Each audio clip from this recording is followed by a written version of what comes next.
नमस्कार, जय हिंद, जय जोहार, जय छत्तीसगढ़। संगवारियों देख लो, मोर बाजू में बैठे हैं लोक कला मंच के अंदर मोर छोटे भाई राजेंद्र रंगीला। कैसे राजेंद्र? जी भैया, जी भैया बहुत अच्छा गायक है और बहुत बढ़िया बढ़िया गाना के कर जो मैं सुनत रहता हूँ। और बीच में अभी मैं एक यूट्यूब चैनल सब्सक्राइब भी करे हूँ। बिल्कुल। हालांकि मैं फिल्मी आदमी हूँ, लोक कला मंच से कोई मतलब नहीं है, लेकिन मैं तो गायन के फैन हूँ, मैं तो संगीत के फैन हूँ।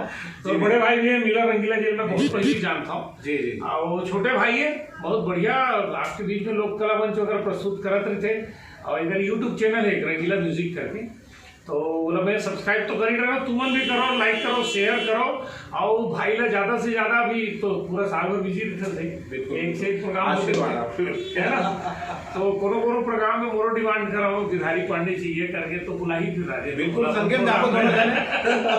लेकिन फिलहाल एक रंगीला म्यूजिक ला सब्सक्राइब करो, प्यार दो, आशीर्वाद दो, ताकि रंगीला ब्रदर्स में आप सबके मनोरंजन करता है। और साथ में देखो मोरो पिक्चर ला आशीर्वाद दो मनमोहन सिंह ठाकुर, गिरधारी पांडे ला।